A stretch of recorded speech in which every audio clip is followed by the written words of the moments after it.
संपूर्ण शरीराच्या सोनोग्राफीसाठी जिल्ह्यातील सर्वाधिक अत्याधुनिक सोनोग्राफी मशीनद्वारे तपासणी आणि जलद रिपोर्टिंगसाठी Bhise sonography X-ray centre Palus, फिटर 3D 4D scan, colour Doppler, digital X-ray, elastography, anomaly scan यासह दर मंगळवारी 2D इकोची सुविधा।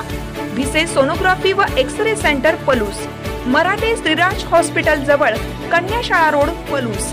संपर्क 74 47 39 90 90 आणि 89 83 84 70 04।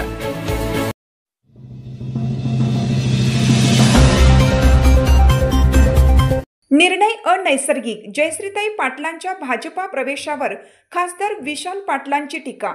माजी मुख्यमंत्री वसंतदादा पाटील यांच्या नातसून आणि काँग्रेस बंडखोर नेत्या जयश्री मदन पाटलांनी अखेर भाजपात प्रवेश केलाय। भाजपचे ज्येष्ठ नेते व तंत्र शिक्षण मंत्री चंद्रकांत पाटील यांच्या उपस्थितीत सांगलीत औपचारिक पक्ष प्रवेश पार पडला। जयश्री पाटील जिल्हा मध्यवर्ती बँकेच्या उपाध्यक्ष असून त्या स्वर्गीय माजी मंत्री मदन पाटील यांच्या पत्नी आणि सांगलीचे खासदार विशाल पाटील यांच्या वहिनी आहेत। लोकसभा निवडणुकीत काँग्रेस पक्षाचा आदेश डावलून जयश्री पाटलांनी विशाल पाटलांचा जाहीर प्रचार केला होता। जयश्री पाटील वहिनींच्या पक्ष प्रवेशाबाबत खासदार विशाल पाटील यांना विचारला असता निर्णय अनैसर्गिक असल्याची टीका पाटील यांनी केली आहे। यावेळी पालकमंत्री चंद्रकांत पाटील यांच्याकडून भाजपात येण्याच्या ऑफरलाही त्यांनी उत्तर दिले। आजच बातमी कळाली, नुकतेच बातमी मिळाली की त्यांनी आज पालकमंत्री यांनी त्यांची भेट त्यांच्या निवासस्थानी जाऊन घेतलेली आहे। कार्यकर्त्यांनी त्यांना भाजपमध्ये जाऊया असं काय चर्चा झाल्याचं कळते व आता ती काय ऑफिशियल मीटिंग नसल्यामुळे तो वृत्तांत काय कळलेलं नाही।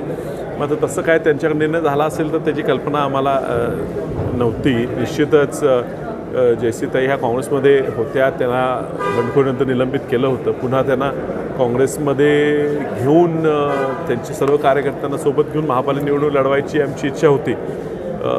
त्यांनी असा निर्णय अजून जर फायनल झाला नसेल तर तो त्यांनी बदलावा, ह्यासाठी विश्वजित कदम निश्चितच प्रयत्न करतील, त्याच्यासोबत आम्ही आहेत।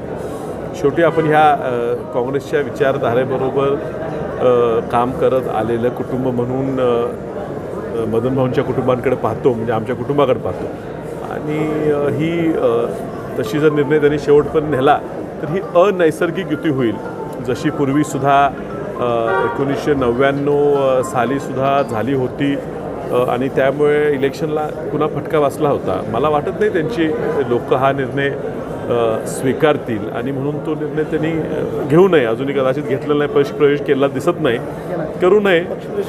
बुधवारी मुख्यमंत्र्यांच्या हस्ते पक्षप्रवेश करणार असं सांगितलं। अर्थात त्या बैठकीला ती काय ऑफिशियल बैठक नसल्यामुळे तिथं काय झालं कल्पना नाही। आता जर पक्षप्रवेश केला नसेल तर त्यांनी करू नये असा आम्ही प्रयत्न करू। तुम्ही विधानसभेला प्रचार केला होता सर, कमी पडला का? कारण की वसंतदादा घराणं आजपर्यंत काँग्रेसची एकनिष्ठ राहिलेला आहे, पण आज काँग्रेसकडूनच या घराण्यावर वारंवार अन्याय करण्याची भूमिका घेतली। हे बघा, मी आधी सांगितलं पक्षाकडून अन्याय झाला तर माझ्यावरही झाला, मी लढलो, पुन्हा आल्यावर आम्ही पक्षालाच पाठिंबा दिलेला आहे।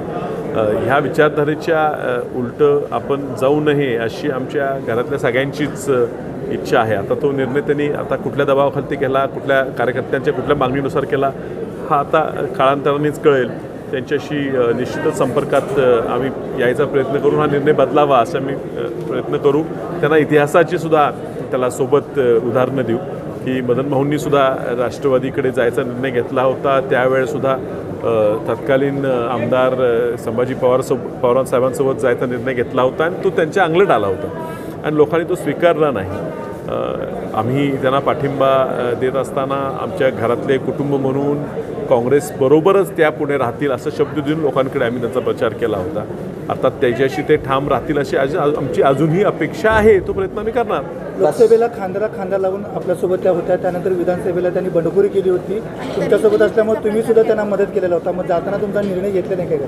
तुमच्याशी चर्चा केली का नाही? हे बघा, तो मी परदेशात असल्यामुळे मी आज सकाळीच थेट इथं बैठकीला चाललो असल्यामुळे तो उपलब्ध नव्हतो आणि त्यामुळे ती चर्चा व्हायचा प्रश्न नाही। पण आता जरी ते निर्णय घेताना असेल कदाचित आज आम्ही त्यांना जाऊन भेटू, त्यांचा कार्यकर्त्यांनाही भेटू, त्यांनाही विनंती करू की हा निर्णय जरा चुकीचा होईल।